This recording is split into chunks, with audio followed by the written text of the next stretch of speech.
것들이 있으니까 그 성경 구절을 가지고 말할 수 있잖아요. 근데 그렇게 말하지 않은 거예요. 성경과는 상관없이 자기들이 만들어 놓은 신화의 이야기를 가지고 마치 그것이 성경에 있는 이야기처럼 얘기를 하는 거예요. 그러니까 이런 이야기는 로마 신화하고 많이 연결되어 있는 겁니다.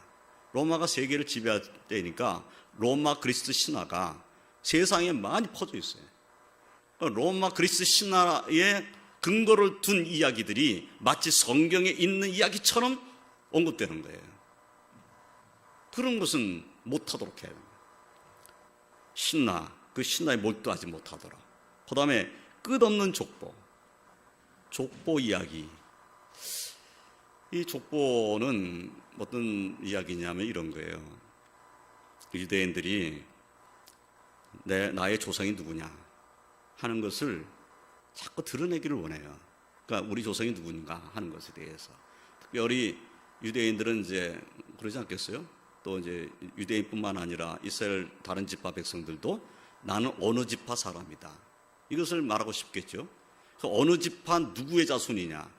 이것을 얘기하다 보니까 이 족보가 끝없이 올라가는 거예요. 끝없이 올라가가지고 이제는 이 족보의 끝이 어딘지를 모를 정도로 막 만들어내는 거예요. 그러니까 이 족보 이야기를 하게 되면 끝이 없다는 거예요. 끝이 없어. 근데 이 족보를 이제 정말 정확한 근거를 가지고 나는 누구의 자손이다 이렇게 말하는 경우가 많지가 않다는 거예요. 조작된 족보인 거죠. 조작된 족보. 그러니까 나의 족보를 조작하는 거예요. 그래서 만들어낸 거지. 만들어낸 조작된 족보를 끊임없이 이야기를 하는 거예요. 하나님 앞에 그것이 중요한 일은 아니거든요. 누구 지파, 누구의 자손이면 구원받는 거 아니잖아요. 그런데 내가 어느 지파에 소속되어 있고 나의 조상이 누구다 하는 것을 드러냄으로써 자신의 지위를 확보하려고 하는 이런 생각들이 그들 속에 자리 잡고 있었다는 거예요. 그러니까 이 신화와 끝없는 족보, 만들어낸 이야기, 만들어낸 족보 이런 것에 몰두하지 못하도록 내가 너를 에베소에 남겨둔 거다. 그럼 에베소에 남겨둔 목적을 이제 디모데가 실행하려고 할 것 같으면은 어떻게 하는 거죠? 다른 교훈을 하는 사람에게 성경에 없는 이야기 하지 말아라. 이렇게 이제 막아서야 되는 거죠. 성경에 없는 이야기를 왜 자꾸 꺼내냐? 성경에 있는 하나님 말씀을 근거로 이야기해라. 그러면 다른 교훈을 못하게 하는 거죠. 또 여기 신화와 끝없는 족보, 그 신화 이야기가 성경에 어디 기록되어 있느냐? 또 끝없는 족보의 근거는 뭐냐? 너의 족보의 근거가 도대체 뭐길래 끝없이 그 족보 얘기를 하냐? 족보 얘기하지 말아라. 이렇게 이제 금하는 거죠. 그래서 디모데가 에베소 교회에 머물면서 해야 할 일이 뭔가 바른 교훈을 가르치는 거예요. 그것이 굉장히 중요한 거죠.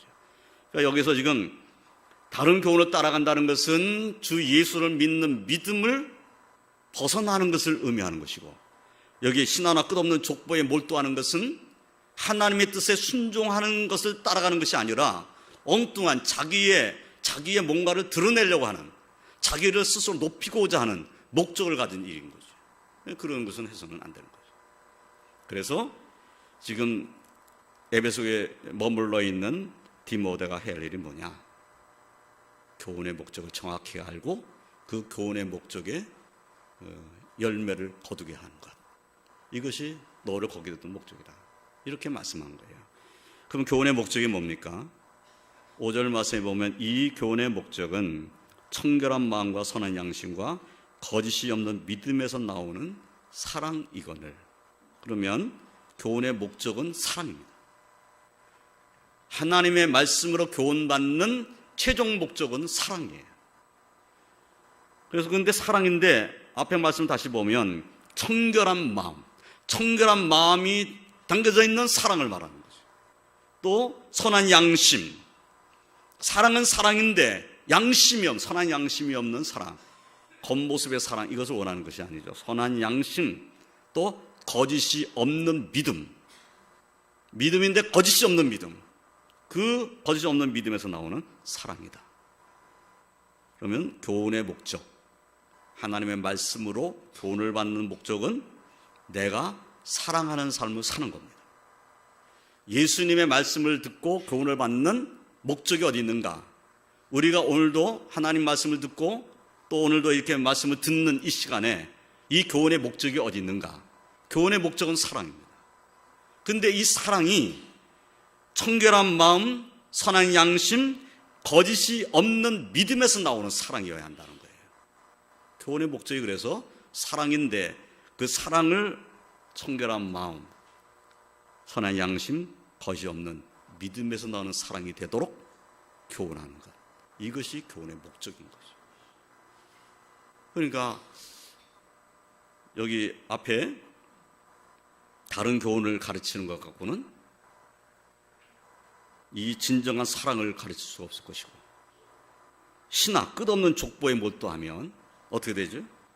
4절 말씀 다시 보면 이렇게 되어 있어요. 신하와 끝없는 족보에 몰두하지 말게 하려 함이라. 이런 것은 믿음 안에 있는 하나님의 경륜을 이름보다 도리어 변론을 내는 것이라. 하나님의 경륜, 하나님의 뜻을 말하는 거예요. 하나님의 일, 하나님이 행하신 일들, 그 하나님이 행하신 일들보다 도리어 변론을 낸다는 거예요. 이런 것들 자꾸 하면 사랑이 거기서 싹 트는 것이 아니라 변론만 쏟아져 나와요. 변론하다 보면 어떻게 되죠? 변론하다 보면 서로 변론하다 보면 다툼이 일어나고, 다툼이 일어나면 싸우게 되죠. 싸우게 되면 어떻게 돼요? 사랑은 없어져 버리는 거예요.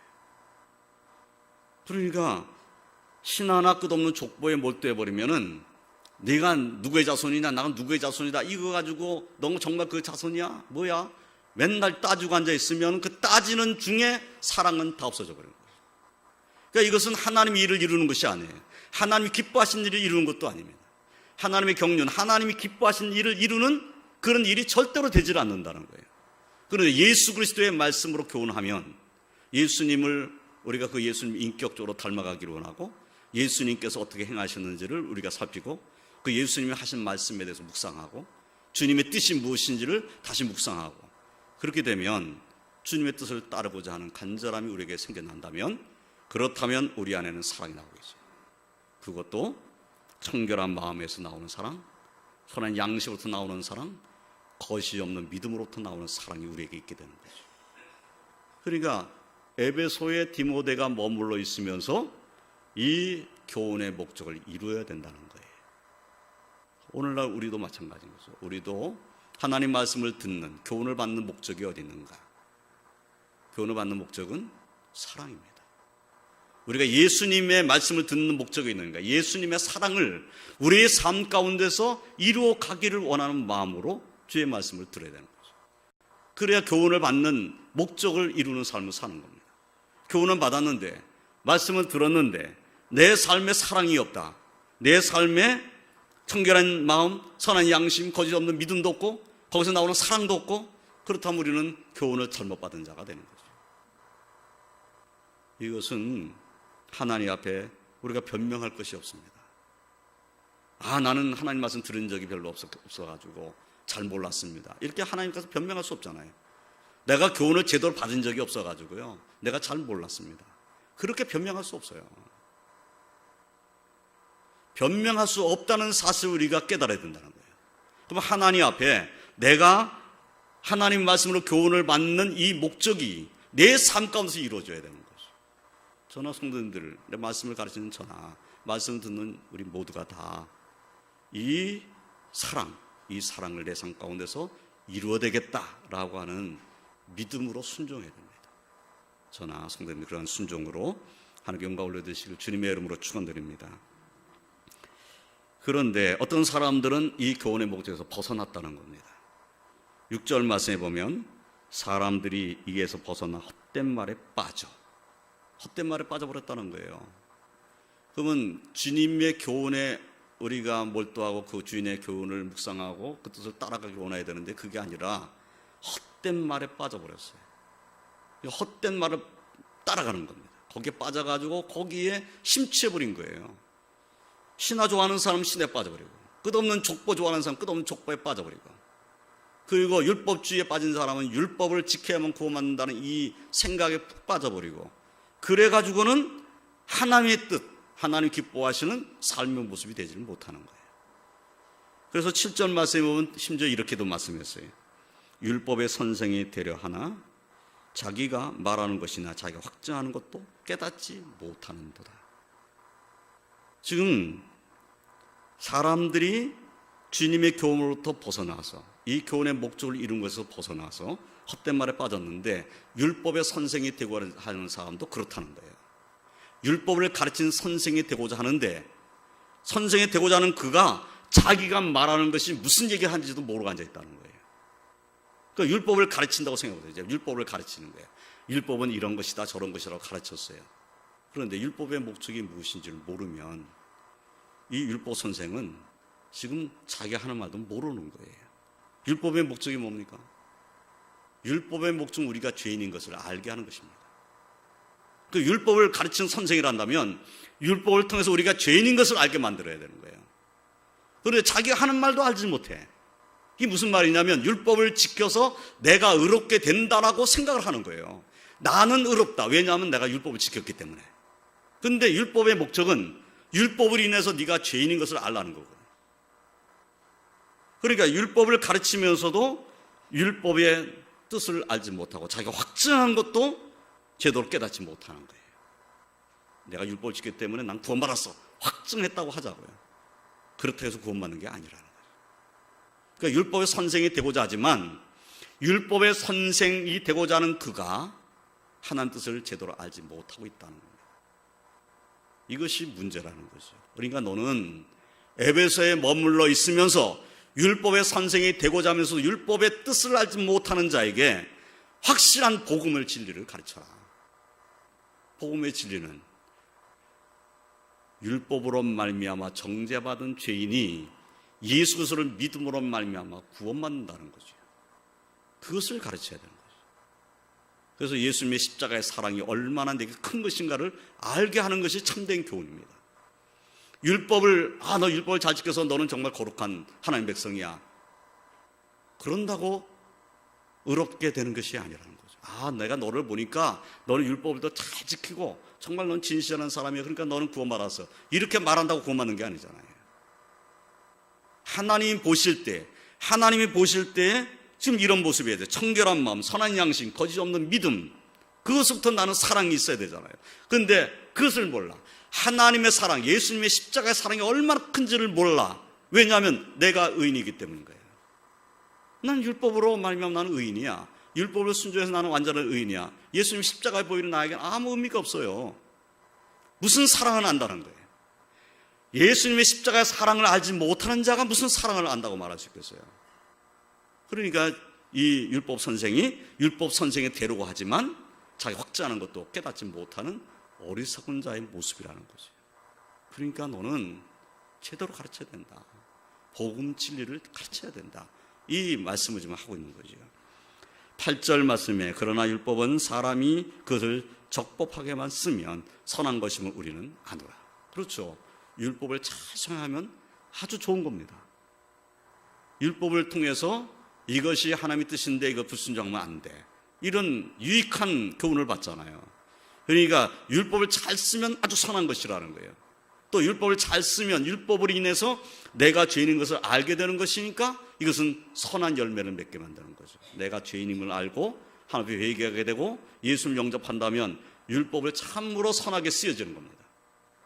그런데 그렇게 쓰지 않으면 율법이 마치 우리를 구원하는 것이 되어버리고 말아요. 그런데 율법을 적법하게 쓰는 것이 뭔가?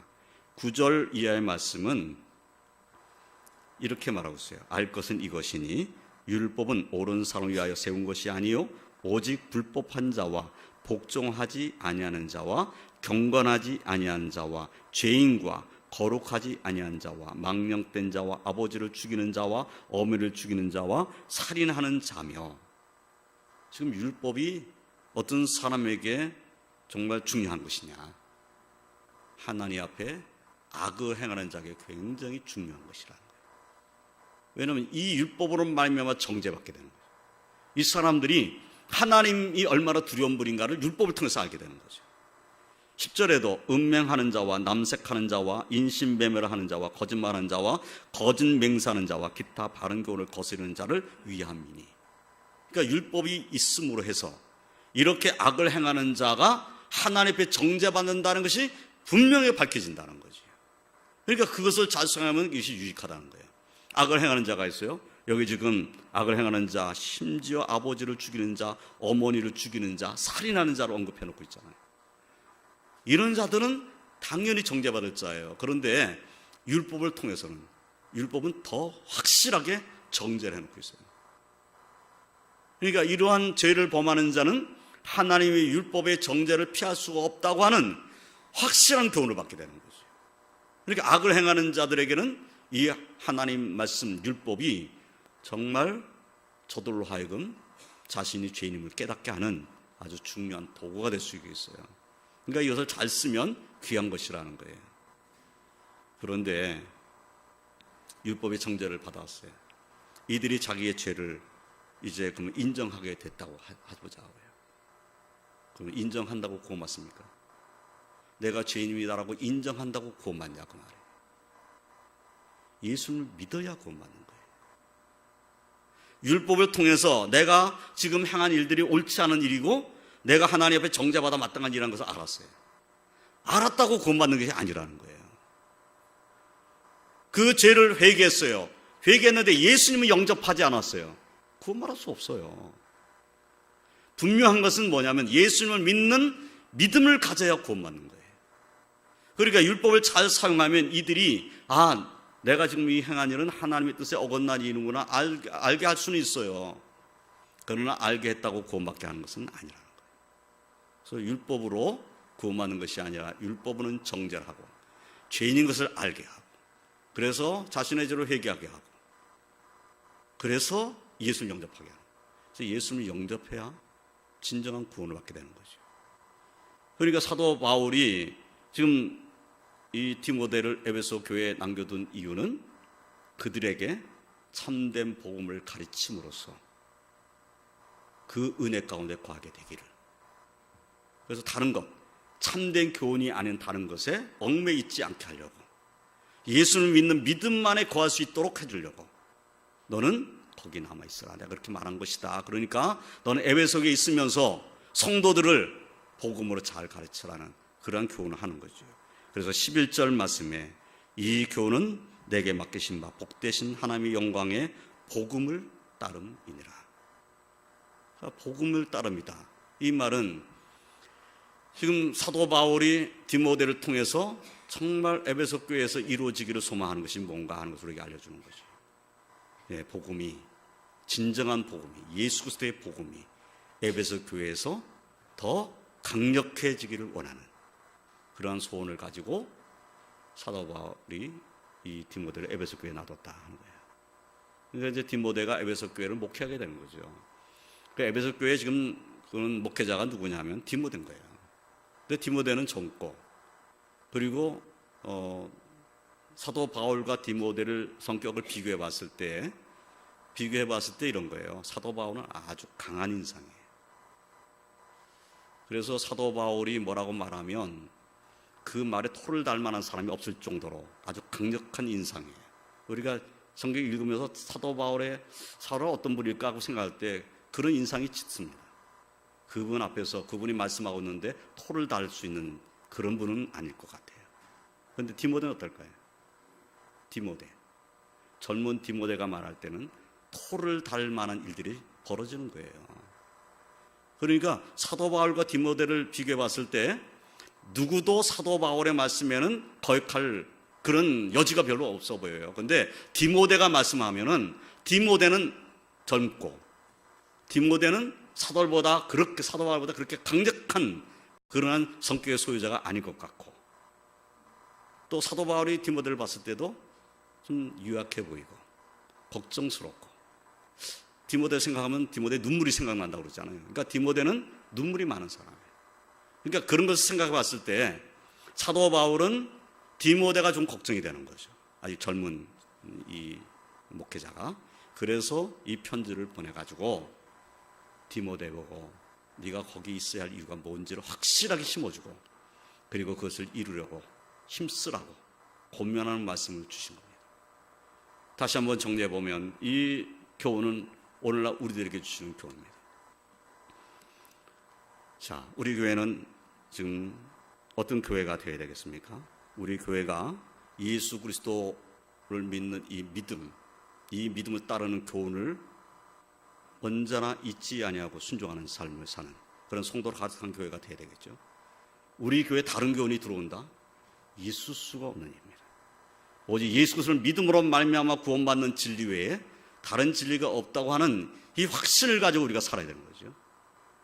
또한 오늘 말씀에서 우리가 받는 교훈은 우리 교회 안에 무엇이 있어야 되느냐? 사랑이 가득해야 된다. 그런데 이 사랑은 어떤 사랑이어야 하냐? 청결한 마음, 선한 양심, 거짓이 없는 믿음에서 나오는 사랑이어야 한다. 그래서 우리 왕도교회는 어떤 사랑으로 가득 차야 되냐? 이런 사랑으로 가득 차야 된다. 이 사랑의 교훈의 근거는 무엇인가? 예수 그리스도의 복음이다. 이것을 우리 왕도교회 성도들은 잊지 아니하고 이 교훈 안에서 믿음이 더욱 성숙해져 가고 우리 교회는 더 복음에 굳게서는 그런 교회가 되고 이 지역사회에 꼭 필요한 교회가 되기를 주님의 이름으로 축원드립니다. 기도하겠습니다.